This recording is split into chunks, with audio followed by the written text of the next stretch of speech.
मियां साहब, ये तो बात हम करेंगे कि जनाब वो अब 27 रुपये का होगा या नेट मीटरिंग या 10 रुपये की होगी, इस पर तो 100 दफ़ा यू टर्न होगा। हमें पता है किस तरह इनके हाथ बंधे हुए हैं। नीचे से आवाम का प्रेशर आएगा, फिर ऊपर से प्रेशर आएगा, फिर आखिर में IMF का और फिर IPPs के इंतहाई नेकोकार परहेजगार लोगों का प्रेशर आ जाएगा। उसके सामने तो हम कभी खड़े नहीं हो सकते। पहले मुझे ये बताएं, ये 38 करोड़ रुपए की मनी लॉन्ड्रिंग और सोलर का आपस में क्या ताल्लुक है? देखिए काजी साहब, ये मनी लॉन्ड्रिंग तो 18 अरब रुपए की मजमूई तौर पर हुई है जो गुज़श्ता कई सालों से हो रही है। लेकिन जो कस्टम इंटेलिजेंस ने 2 मुकदमा दायर किए हैं और उन्होंने तफ्तीश जो है उसका आगाज़ कर दिया है। ये 88 करोड़ रुपए की मनी लॉन्ड्रिंग है सोलर पैनल्स की दरामद की आड़ में। ये 2 कंपनियां हैं, मुबैना तौर पर सहर इंटरनेशनल और डेल्टा ट्रेडिंग कंपनी है। इन्होंने जो 2018 से 2023 तक जो किए हैं सोलर पैनल दरामद, उसमें मनी लॉन्ड्रिंग की गई है। इसमें जो इनवाइसिंग की गई वो कई गुना बढ़ाकर इसकी कीमत मार्केट वैल्यू से जाहिर की गई और इसमें एक 88 करोड़ रुपए की अदायगी दुबई में हुई, हवाला हुंडी से ये अदायगियाँ हुई हैं, किसी बैंकिंग चैनल से नहीं हुई। और बाकी भी जितनी भी मनी लॉन्ड्रिंग हुई है, जो कि कायमा कमेटी के अंदर भी ये मामला उठा था और वहाँ पर भी हुक्म दिया गया था कि इसकी जो है तहकीकात की जाए, उसमें बहुत सी कंपनियां हैं, वो तो 18 अरब रुपए की मनी लॉन्ड्रिंग बताई जा रही है और ये सारे का सारा रकम जो है वो हवाला हुंडी से। लेकिन मियां साहब, ये जो आप रिपोर्ट दे रहे हैं, ये कायमा कमेटी की रिपोर्ट है या कस्टम डिपार्टमेंट की रिपोर्ट है, सरकारी रिपोर्ट है, ये क्या है, ताकि इसका हवाला भी रिकॉर्ड पे आ जाए? ये जो 88 करोड़ रुपए की जो 2 मुकदमात हैं, ये तो कस्टम इंटेलिजेंस ने मुकदमा दर्ज किए हैं। जो कायमा कमेटी की रिपोर्ट है वो 18 अरब रुपए की रिपोर्ट है और उसमें ये कहा गया है कि कायमा कमेटी में बाकायदा ये इजलास हुआ, वहाँ पर बहुत ज़्यादा जो है वो बरहम हुई कायमा कमेटी हुकाम पर कि ये जो इतनी बड़ी मनी लॉन्ड्रिंग हुई है ये किसने किया, उसमें कंपनियों के नाम भी दिए गए और ये कहा गया कि उनके खिलाफ तहकीकात जो है वो शुरू कर दी गई हैं, लेकिन अभी तक कोई सिरा नहीं मिल रहा। काजी साहब, ये जो मनी लॉन्ड्रिंग है, इस हवाले से बहुत से केस जो हैं वो पार्लियामेंट में आते हैं लेकिन वो डिस्कस होके वहीं दब जाते हैं।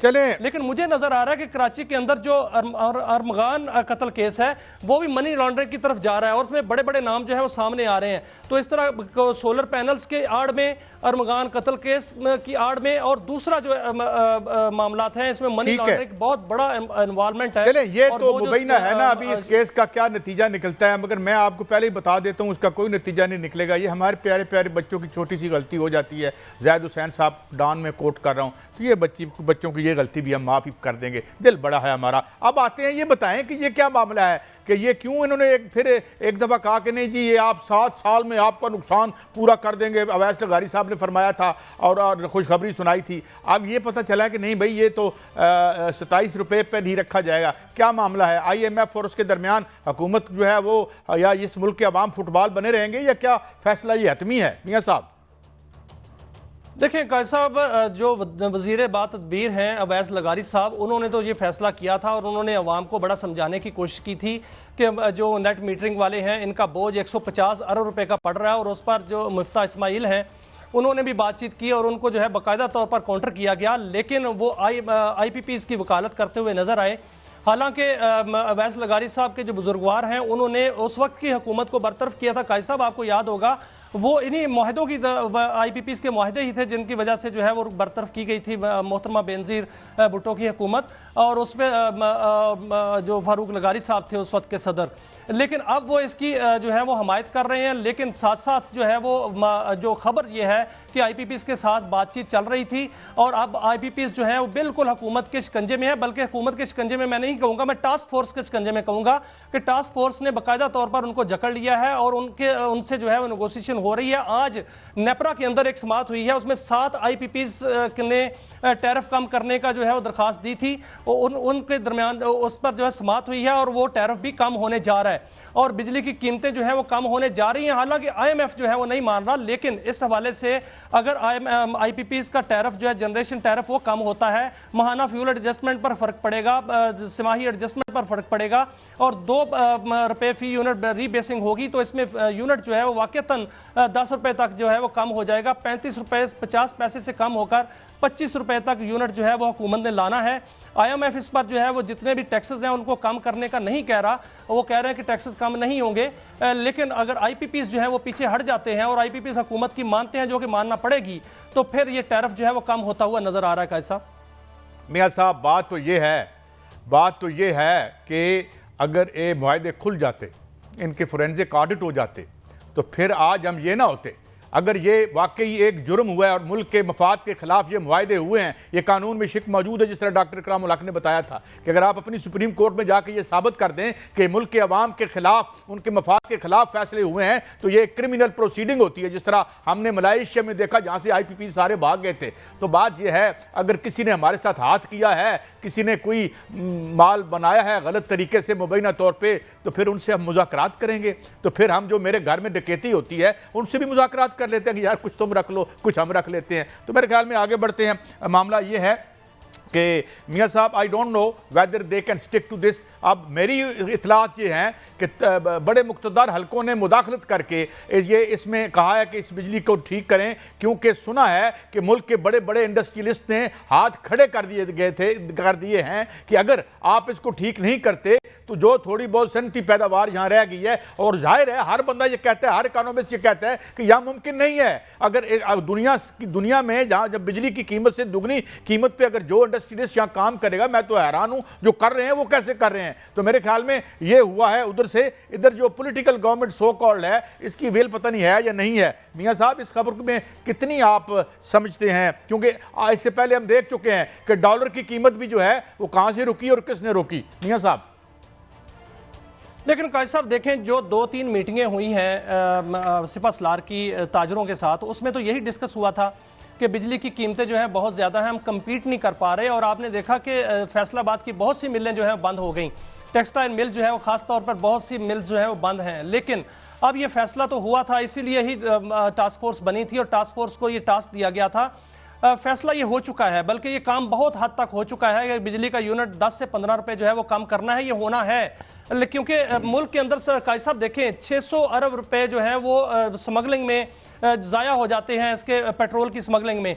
अगर 600 अरब रुपए जो है वो ये बचा लिए जाएं, तो फिर IMF के साथ हमें नेगोशिएशन ना करना पड़े और उनकी बातें ना माननी पड़े। ये ऑयल की स्मगलिंग जो है ये रोकी जा रही है। और इस हवाले से जो ईरानी ऑयल है, आज जो CM ने इजलास किया है, वहाँ पर सबसे ज़्यादा बड़ा मौजू यही था कि जो ऑयल की स्मगलिंग है उसको ज़ीरो किया जाए। अगर ये रुक जाती है और दूसरी जानब जो है वो बिजली की कीमतें जो है वो कम होनी है और हो जाएंगी, तो फिर पेट्रोल जो है वो भी उसकी कीमत भी कम हो जाएगी और पेट्रोल और बिजली की कीमत भी कम हो जाएगी। इसमें कोई शक नहीं कि ताजर जो है ये कह रहे हैं कि हर सूरत जो है वो तवानाई की कीमतें कम की जाएं ताकि वो कम्पीट कर सकें और उनके ऑर्डर कैंसिल ना हो। और ये फैसला हो चुका है। अमेरिका ये कह रहा है कि अच्छा, ये देख रहे हैं ना, ये हमारी हालत है। अभी आप यूटिलिटी स्टोर्स में देख रहे हैं, ये लोग भी सरापा एहतजाज हैं। पहले ही आप जानते हैं इन्फ्लेशन का क्या मामला है, या जो जहाँ तक ये इन्फ्लेशन आ गई है। मगर सवाल ये है, अमेरिका कह रहा है अमेरिका फर्स्ट, भाई हम अपनी बात करेंगे, मेक अमेरिका ग्रेट अगेन। तो हम क्यों नहीं किसी मुल्क से, ईरान से, जो सस्ता तेल खरीद के यहाँ वापस ला सकते हैं? ये अपनी तनख्वाहें तो बढ़ाते चले जा रहे हैं, अपनी तनख्वाहें बढ़ाते चले जा रहे हैं, मगर जहां हमारा कोई मफाद आता है, जहां जो IPPs का हाथ रोकने की बात होती है, पूरी दुनिया ये कह रही है। कोई एक शख्स यहाँ ये नहीं कह रहा आज कि जनाब ये मुआहदे ठीक हुए थे, चाहे वो 1993 के थे या 2016 के थे। हर बंदा ये आके बल्कि वो लोग जो इन मुआहदों का सम हो वन वे और दी अदर हिस्सा रहे या उनमें उनके ये प्रीवी थे, वो भी आके यही कहते हैं, जिस तरह अरशद अब्बासी साहब हैं, इस तरह के लोग हैं। तो मगर क्या है कि भाई नहीं करना तो नहीं करना, ठीक है, अपने मफाद को आप सामने रखेंगे तो मुल्क का क्या बनेगा। ये अब हार्ड स्टेट की और सॉफ्ट स्टेट की बात हो रही है। हार्ड स्टेट आपको माशी तौर पर हार्ड स्टेट बनानी पड़ेगी, वरना फिर जो है हम कब तक अपने जो फुट सोल्जर्स हैं उधर ही जा रहे हैं। हार्ड स्टेट जो है वो मुख्तलिफ हवालों से बननी है, उसमें तमाम जितनी भी दहशत गर्दियां पहले खत्म करना पड़ेंगी। मुआशी दहशत गर्दी और दूसरी दहशत गर्दी, ये जो बंदूक की दहशत गर्दी है, बारूद की दहशत गर्दी है, इसको खत्म करना पड़ेगा। ये अब देखिए ना, सोशल सेक्टर की बात कर रहे हैं, हो रहे हैं रोज सोशल सेक्टर की बात कर रहे हैं। सिंध में 78 लाख बच्चे जो हैं वो स्कूलों में दाखिल ना हो पाए, इसका इंकशाफ हुआ है। कल वो हमें इस एक और ख़बर थी, मैं पता नहीं, मैं दोबारा चले मैं देख के बात करूँगा, क्योंकि आजकल ज़रा आप जानते हैं माशाल्लाह कानून खास से नरम हमारे वाले से। अच्छा, अब इस पे हम बात करेंगे, फिर हम जो जो जो स्टेंटेड ग्रोथ की बात करेंगे, और जो पंजाब में बच्चे करोड़ों की तादाद में बाहर, या जितने भी तादाद में बाहर बैठे हैं, क्योंकि 2.5 करोड़ टोटल बच्चा बताया जाता है स्कूलों से बाहर। 25A की ग्रास वायोलेशन है। आइन के तहत ये फ़र्ज़ है हुकूमत का 16 साल की उम्र तक उन्हें एक म्यारी तालीम दे। मगर चलें ज़रा फुर्सत मिल जाए, ये जो हमारे सोलर पे मालशाल बन रहा है दाएँ बाएँ, तो उसके बाद ये भी करते हैं।